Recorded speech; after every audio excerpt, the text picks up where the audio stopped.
Sa mga 45 months na po. 4 to 5 months. So, paano ka makashoot niyan? Nakakaya ko naman po itaas. Kaso, yung pag-layup mo. Pag-layup mo yung pain siya sa ulo. Ito nito po. Tsaka bandal dito. Sige, 4 to 5 months. Straight ka lang idol. Yan. Kapain muna natin kung saan ang may dito. Bumaba pa siya o hindi o mabante. Okay. Meron nga. Ito, lumupong. Okay. Ayun, no? No, sasabit na, no? Matay. Okay. Ayun, no? Okay. Kita ko na. Relax lang.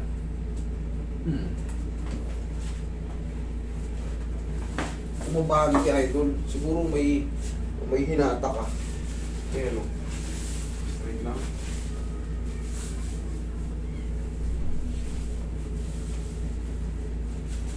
Sige, kukunin mo yung shoes mo. Hindi ka akong matagalin. Pero tingnan natin yung buong pati palikpik mo.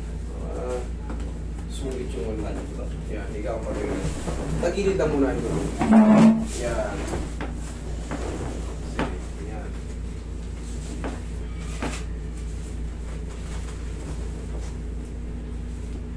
Taga saan ba kayo? Diyan lang po. Saan? Bunglet. Bunglet. Kabilang side.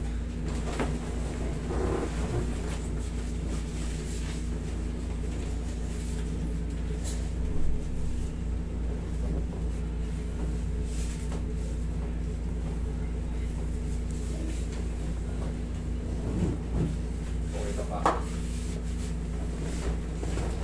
Sakto mo mo ako sa 8 minutes. Nararamdaman mo may hihina na yung ano, hihina na yung parang nararamdaman mo yung pain. Pag gano'n, mga 3 to 4 days, wala na yan. O sabihin na natin 1 linggo, laglag mo lang. Yan. Wala lang sa timing kung ano mo, hindi naman siya dislocated talaga. Mild lang. Pero nakaka-apekto siya sa mga ligaments. Oo nga. Kaya masakit. Nayaangat naman kaso sumasala, may sala. Kaya minsan kang bibiglang layup, uurungin eh. Masakit. Pero kung gagalawin mo lang parang may alalay, okay lang magagalaw-galaw. Pero yung mga biglaang ano, kilos, sasabi, yun.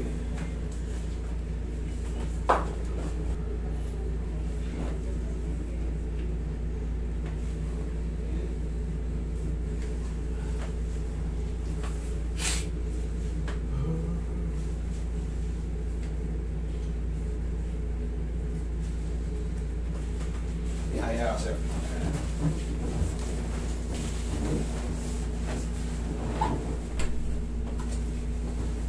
Tubig may doon sa taas yung balakang.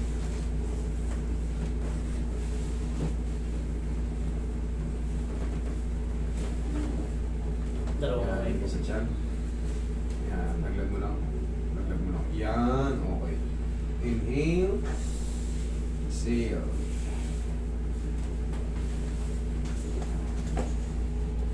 Diyan ka lang muna, in a few seconds.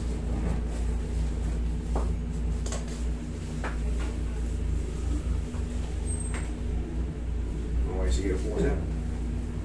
Pag ano, wait lang, ganyan ka lang. December 2 po ha.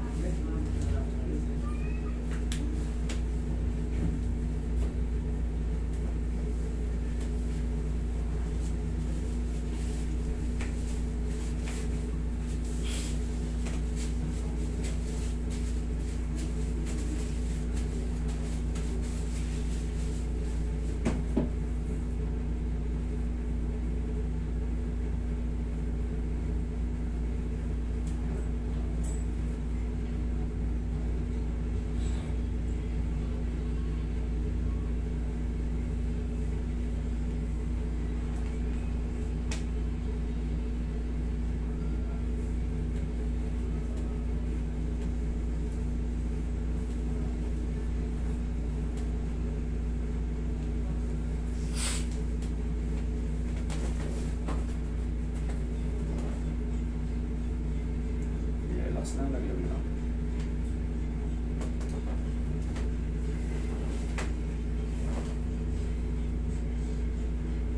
Yan, walang sabi ko. Sige nga, left mo.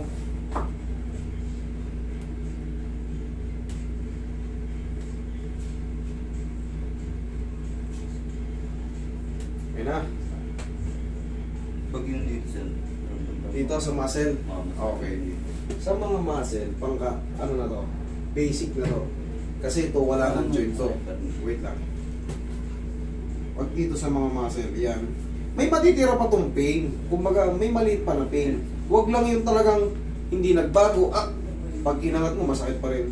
Pero pag mga ganyan sa mga muscle na dito, Pero huwag dinatas. sige. Okay. Dito. Meron pa? Dito. Okay, sige. Wait. Pagka sa mga muscle na ano, parang may ngalay pa sa muscle, pangkaraniwan yun. Antayin nyo lang yung mga 3 to 4 days o 4 to 5 days, magsusubside pa yung ano yan eh. Kasi ito, wala nang joint to. Nadamay lang yan dahil yung sira sa joint, syempre yung mga tendon, pag na-stress yung tendon, doon nakakapit ang muscle sa tendon eh. Kaya kailangan maayos mo na yung joint para yung mga kasunod na yan, maayos na rin. Gano'n lang naman yun. Mas maganda yung sinasabi nyo rin para mas maunawaan natin. At kung kailangan pang i-adjust, pero sa tingin ko naman, ano na to, shoot na yun, yung tinitik ko kanina. Kasi makakapa ako yun, idol eh, makakapa ako yan. At mauobserbahan ko kung talagang super frozen ka or kung mild ano-ano lang. Kumbaga, kaya ko nang i-estimate yan. May i-estimate ko na yan.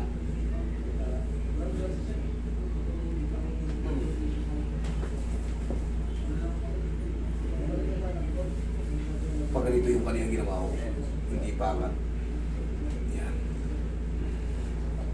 Tapos i-round-round mo lang, hayaan mo lang tumulas sa rotator cuff yung medyo virus. Tapos mga ilang araw,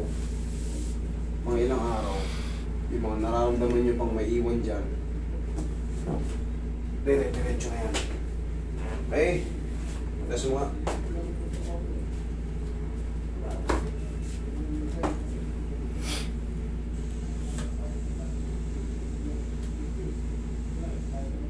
Mawala na po. Sobrang sakit ba o? Hindi naman po. Okay. Tama yan. Tama na, mas maganda yung ano, malaman natin kung talaga ano.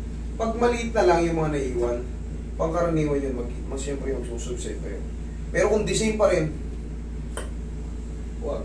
Kailangan humina, maliit. Pag maliit, antay lang tayo ng mga 4 to 5 days. Okay, sir? Sige, thank you. Huwag mo